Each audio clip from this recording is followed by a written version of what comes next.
My name is, let me start from my real Yoruba name, Omobonike, Niemat Akorede. Okay, the author of the book, Sherifat Akorede, Princess, I should say, Princess Sherifat Akorede. She's a wonderful mom, a superb grandmother. She's someone I've known for years now, and I've come to fall in love with her. She's really, really good with kids. She loves our culture. She's promoting our culture. So I would say that is the main reason why I bought the book, so that the kids can continue to learn about our culture. In this country, you know, this is a very diverse country, but most of the African here, they're not promoting our culture as they should. But the idea of OLUROUNBI'S book, it's a great idea because it's promoting our culture, especially for our young ones. And I have 4 girls, so I want them to go back home someday and bring a husband here. So that is because I want them to learn that culture. So that is the main reason why I purchased the book.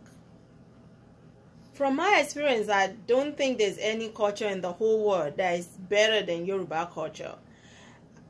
If you look at Yoruba culture, Yoruba culture has a lot of respect for elders, has a lot of lesson, very welcoming people. So I love Yoruba culture. Growing up, I grew up with my grandmother, and I learned so much from her, and that is actually what made me to be who I am today. The stories, hey, sit down, let me tell you about olden days. The reason behind my name, for part of Yoruba culture is we just don't give names. We give names because of one reason or the other.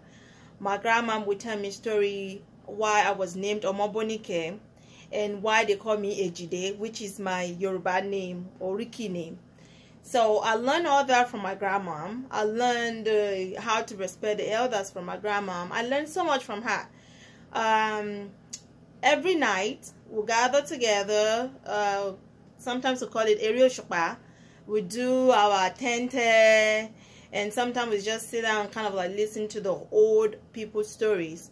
We listen to stories so we can learn from it. We listen to stories so we can better ourselves. We listen to the Ijapa and Yonibo story.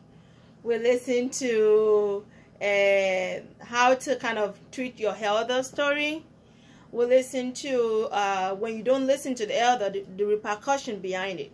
So Yoruba culture is rich, is fabulous. So it's something that I love the fact that Sherifat is promoting Yoruba culture, because this OLUROUNBI'S book, you have to read it.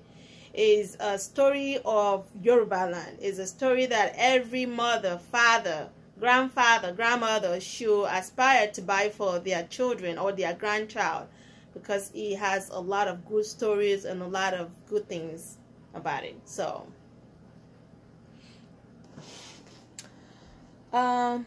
I want my kids to learn about Yoruba culture because they were born here, so, and it's a different atmosphere. They've learned about the Disney princesses, Cinderella, Snow White, Elsa, and that's all they know. So now the OLUROUNBI'S book also has like stories that there's similar things, such as the Iyemoja, the Odo, that they can learn.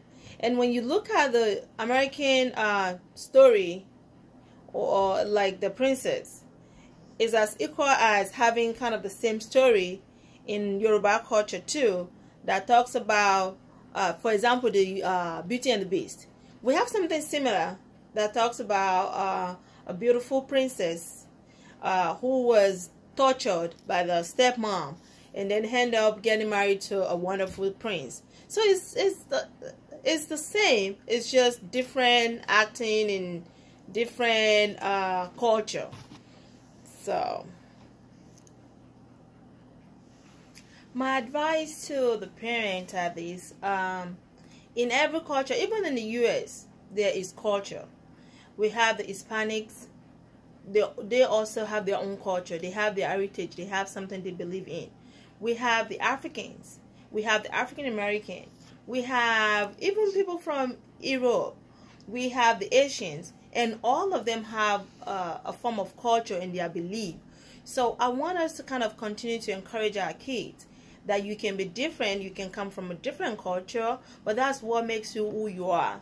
And also, this mainly is for our Yoruba community.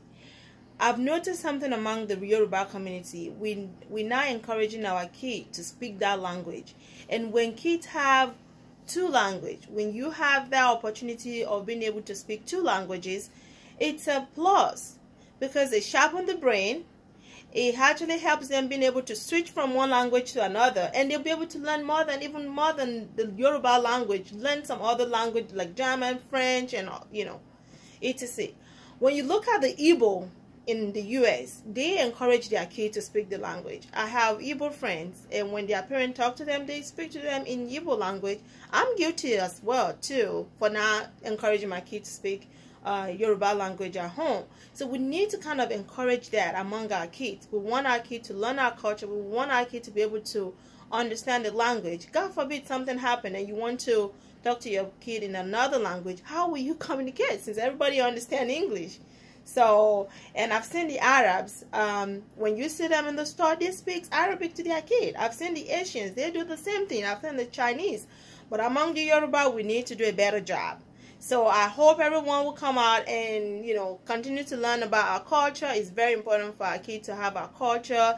Yoruba is very prominent. We have very prominent people. We always love Owambe. That's part of us. And everyone, and our dressing too is another big part of our culture. And everyone loves the way Yoruba people dress. So I give that to our grandparents and great-grandparents for continuing to build our culture in us. And my main goal is to kind of continue to build the same culture in my children too. And then hopefully they can pass the culture down to their own children as well. Thank you.